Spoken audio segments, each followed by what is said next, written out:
बघा, एकीकडे आपण बघत असाल की सोलापूर जिल्ह्यातील जेवढे तालुके आहेत, ते तालुके जर बाजूला ठेवला तर एकच तालुका अक्कलकोट असा आहे, जो हिंदू मुस्लिम वादविवादासाठी हॉटस्पॉट ठरत आहे.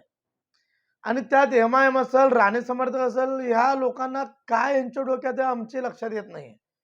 पण एक गोष्ट तुम्हाला या माध्यमातून नक्की सांगतो, की जे कोणी सामान्य माणसाला, शेतकरी, शेतमजूर, दिव्यांगांना किंवा सामान्य लोकांना त्रास देईल, त्याच्या विरोधात प्रहार उभी राहिल्याशिवाय राहणार नाही.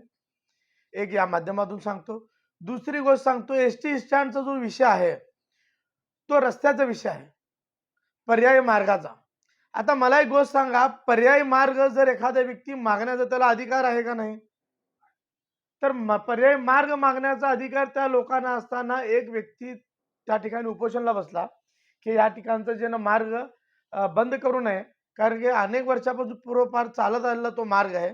अशा पद्धतीने तुम्ही बंद करून सामान्य लोकांना त्रास देऊ नये, अशा पद्धतीसाठी तो उपोषणला बसला. ते उपोषणानंतर त्याला उपोषणावरून उठवण्यात आलं आणि त्यात उपोषणाला उठवल्यानंतर त्या ठिकाणी तो कोण, तो नगरचा एक आमदार संग्राम जगताप, गोपीचंद पडळकर या ठिकाणी येतात. त्या ठिकाणी मोर्चा काढतात मोठा आणि त्याला सुद्धा हिंदू मुस्लिमचा रंग देतात. मला हे गोष्ट कळत नाहीये. एखाद्या रस्त्यावर जर समजा एखाद्या सोलापुरातील एखाद्या हिंदूंच्या भागातून जाणारा रस्ता असेल, त्या ठिकाणाहून मुस्लिमचे लोक जात नाहीत का? किंवा एखाद्या मुस्लिमच्या परिसरातून जाणारा मार्ग असेल, तर त्या ठिकाणी हिंदू लोक जात नाहीत का? हा मार्गाचा विषयच नाहीये. मार्ग हे मार्ग आहे, सर्वसामान्य लोकांसाठी आहे. तो हिंदूही जाऊ शकतो, मुस्लिम जाऊ शकतो, शीखही जाऊ शकतो, बौद्धही जाऊ शकतो, मुसलमान, त्यात तो विषयच नाहीये.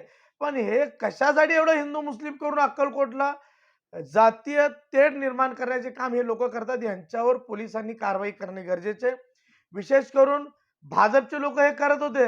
आता त्याला जोडाला जोड म्हणजे राष्ट्रवादी अजितदादा गटाचा आमदार सुद्धा येऊन त्या ठिकाणी बरडून गेला. त्या ठिकाणी लोकांना ज्यांना एकदम हलक्या भाषेत ते बोलून गेलं. काय याला काय म्हणायचं अवघड आहे.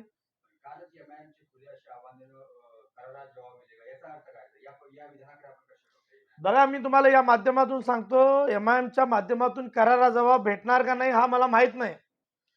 पण प्रहारच्या वतीने ज्या ज्या ठिकाणी हिंदू आणि मुसलमानांवर अन्याय होईल, त्या ठिकाणी आम्ही करारा जबाब लोकांना दिल्याशिवाय राहणार नाही. या माध्यमातून सांगतो. मग ते कुठलेही पक्षाचे लोक असतील, भाजपचे असेल, राष्ट्रवादी असेल, काँग्रेसचे असेल, सेनेचे असतील, कुणी असेल, त्यांना प्रहार करारा जबाब दिल्याशिवाय राहणार नाही. कारण धर्म, जात